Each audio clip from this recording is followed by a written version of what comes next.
Trump का सख्त फैसला, नेतन्याहू ईरान समझौते से आउट। ट्रंप का सख्त फैसला, नेतन्याहू को समझौते की शर्त नहीं बताई। ट्रंप का सख्त फैसला, इजराइल कार्ड्स को नहीं दिया वीजा। नेतन्याहू को युद्ध में अकेले छोड़ा। ट्रंप के सौजन्य से खाड़ी में एक नया वॉर जोन तैयार है। यहां ईरान और लेबनान से ज्यादा विस्फोटक और विध्वंसक युद्ध फाइनल हो चुका है, क्योंकि तुर्की के हथियार होंगे। जुलानी और अल शरा हमला करेंगे। इजराइल में हाहाकार होगा।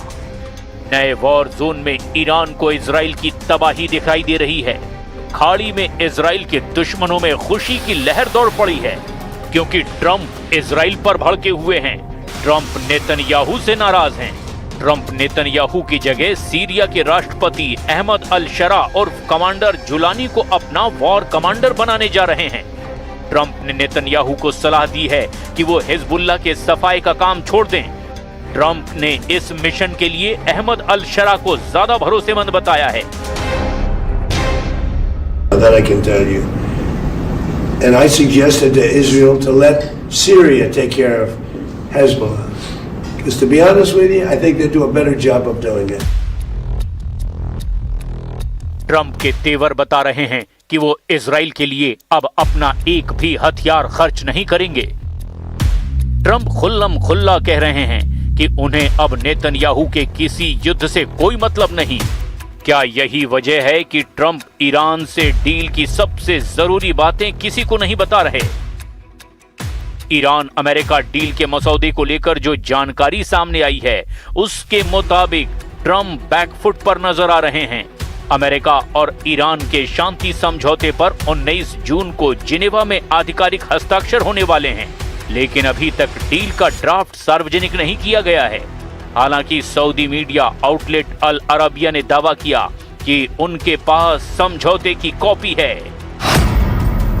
अल अरबिया ने दावा किया कि डील ड्राफ्ट में लेबनान समेत सभी मोर्चों पर युद्ध को तुरंत और हमेशा के लिए खत्म करने की बात कही गई है। साथ ही इसमें प्रतिबंधों में ढील, अमेरिकी सेना की वापसी और परमाणु प्रोग्राम से जुड़े कई कदम भी शामिल हैं।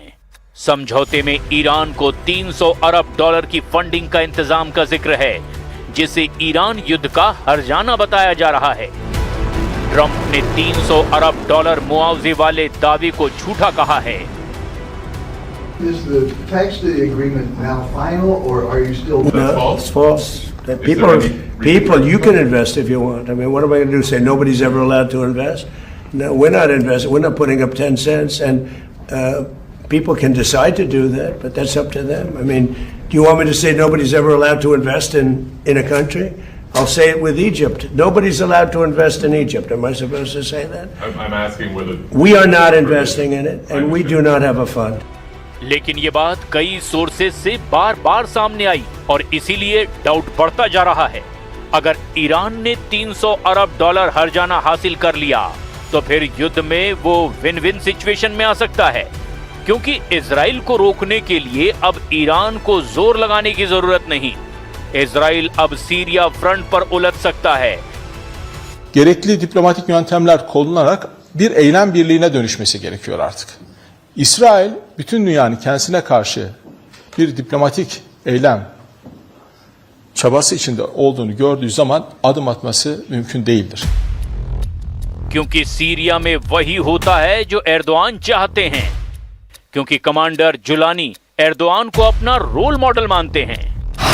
सीरिया के राष्ट्रपति अहमद अल शरा पहले अबू मोहम्मद अल जुलानी के नाम से कुख्यात थे। कमांडर जुलानी हयात तहरीर अल शाम, जिसे कि HTS कहा जाता है, इसके टॉप कमांडर थे। HTS के लड़ाकों ने सीरिया में बशर अल असद की सरकार का तख्ता पलट किया था। बशर के तख्ता पलट का मास्टरमाइंड एर्दोआन को बताया जाता है, जिन्होंने कमांडर जुलानी को हर तरह से मदद पहुंचाई। लेकिन जब सीरिया में बशर और जुलानी का युद्ध भड़का, तो इजराइल ने सीरिया में अपने बफर जोन का विस्तार किया। इजराइल ने सबसे अहम मोर्चे माउंट हॉर्मोन तक सैन्य तैनाती कर दी, जहां से इजराइल ने हिजबुल्लाह और ईरान पर जबरदस्त हमले किए। लेकिन तुर्की को सीरिया में इजराइल का कब्जा बर्दाश्त नहीं है। अब ट्रंप के दिए ऑफर से कमांडर जुलानी और एर्दोआन को इजराइल से बदला लेने का सही मौका मिल गया है। तुर्की, सीरिया, लेबनान और ईरान का गठबंधन इजराइल पर भयानक हमले का प्लान बना रहा है। इजराइल पर ईरान बहुत भारी पड़ने लगा है। ट्रंप की बेरुखी ने नेतन्याहू के होश उड़ा दिए हैं। ईरान से डील करने के लिए बेचैन ट्रंप ने इजराइल पर 14 सख्त फैसले लिए हैं। इनमें सबसे बड़ा फैसला युद्ध के मैदान में इजराइल का साथ न देने का है। ट्रंप कह चुके हैं कि अगर वो नहीं होते तो इजराइल नहीं बचता। ट्रंप बता चुके हैं कि ईरान को उन्होंने रोके रखा, नहीं तो इजराइल तबाह हो जाता। लेकिन अब ट्रंप किसी को रोकने वाले नहीं हैं। वो सिर्फ ईरान से समझौता चाहते हैं। No, it's not final. It's a memorandum of understanding. And if I don't like it, we'll go back to shooting at them, dropping bombs on their When head. do you expect the wording? If I don't like it, if they don't behave, we'll go right back to dropping bombs right smack in the middle of their head. उन्होंने Iran से युद्ध करके देख भी लिया। Iran को हरा पाना नामुमकिन है, इसीलिए ट्रंप मजबूरी में अब डील कर रहे हैं। लेकिन इजराइल 5 फ्रंट पर अकेले युद्ध लड़ता चला जा रहा है। लेबनान, यमन, सीरिया, गाजा और ईरान। फिलहाल लेबनान को इजराइल सबसे ज्यादा तवज्जो दे रहा है। सवाल ऐसे में ये, क्या इजराइल की बमबारी से बेरूत फिर फटने वाला है? बेरूत में क्या फिर हाहाकार मचेगा? क्या हिजबुल्लाह पर कहर बनकर बरसेंगे बंकर बस्टर बम? लेबनान पर इजराइल के जून वाले कहर का बड़ा सिग्नल मिलने लगा है। तो क्या भयंकर हमले के साथ लेबनान पर टूटेगा जून कहर? और अब शामत आने वाली है हिजबुल्लाह के नए चीफ नईम कासिम की, जिसको खत्म करने की गारंटी इजराइल के प्रधानमंत्री नेतन्याहू ने दी है। इजराइल के दुश्मनों की अकड़ ढीली नहीं पड़ी है। हमास, हूथी और हिजबुल्लाह सही मौके के इंतजार में हैं। मगर नेतन्याहू की सबसे बड़ी टेंशन सीरिया के सर्वे सर्वा अहमद अल शरा उर्फ कमांडर जुलानी हैं। तुर्की के राष्ट्रपति एर्दोआन के खासम खास कमांडर जुलानी सीरिया से इजराइल को भगाने का मिशन ऑन कर चुके हैं। कमांडर जुलानी के कट्टर लड़ाकों का पावर शो जब शुरू होगा, तब इजराइल आखिर क्या करेगा? अगर इस गठबंधन को ईरान के लड़ाका फोर्स ने ज्वाइन कर लिया, तब नेतन्याहू के पास बचने के सभी रास्ते बंद हो सकते हैं। हिजबुल्लाह और हूथी का डेडली गठबंधन इजराइल की मुश्किलें बहुत ज्यादा बढ़ा सकता है। इजराइल से लंबी टक्कर और हथियारों के गोदामों पर हुए हमलों के बावजूद हिजबुल्लाह की रॉकेट फोर्स अब भी बरकरार है। उसकी तरफ से 10,000 रॉकेट वाली सुनामी किसी भी वक्त लॉन्च की जा सकती है। हिजबुल्लाह चाहे तो 10,000 रॉकेट को 10 मिनट में दागने का प्लान बना सकता है। 10,000 रॉकेट से इजराइल के 10 मिलिट्री बेस को तबाह किया जा सकता है। 10,000 रॉकेट से इजराइल को 10 साल का सदमा दे सकता है हिजबुल्लाह। लेबनान और इजराइल के बीच ताजा हमलों के बाद युद्ध पक्का माना जा रहा है, क्योंकि हिजबुल्लाह के टारगेट पर अब इजराइल के ऐसे ऐसे मिलिट्री बेस हैं जिसकी नेतन्याहू को कभी उम्मीद भी नहीं थी। इजराइल के जिन मिलिट्री बेस को खतरा है, देखिए वो अड्डे, हिजबुल्लाह का ये रॉकेट गोदाम जो हमास के मुकाबले 10 गुना ज्यादा पावरफुल बताया जाता है।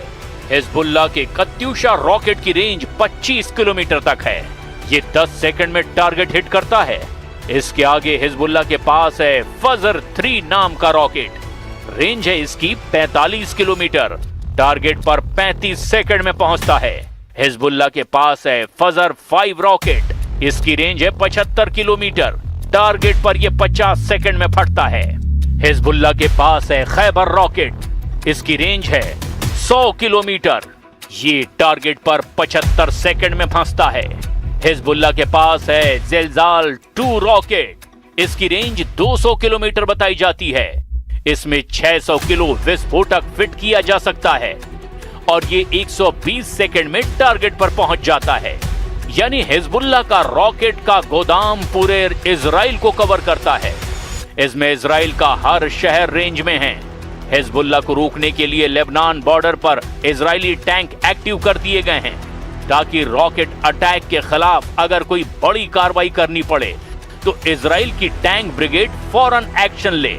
हिजबुल्लाह के रॉकेट को लेकर बड़ा खतरा उत्तरी इजराइल में ज्यादा है, क्योंकि यहां पर हिजबुल्लाह के छोटी दूरी के रॉकेट पहले ही कहर मचा चुके हैं। लेकिन हिजबुल्लाह के पास ऐसे रॉकेट और मिसाइल भी हैं जो सीधे तेल अवीव को टारगेट कर सकते हैं। इसी वजह से नेतन्याहू लेबनान पर हमले बंद नहीं कर रहे हैं, जिससे साफ है कि ईरान अमेरिका समझौते के बाद भी खाड़ी में बारूदी धमाके बंद नहीं होने वाले। ये बात बिल्कुल साफ है कि इजराइल जितनी मुश्किलों में घिरेगा उतने ही घातक हमलों से बदला लेगा।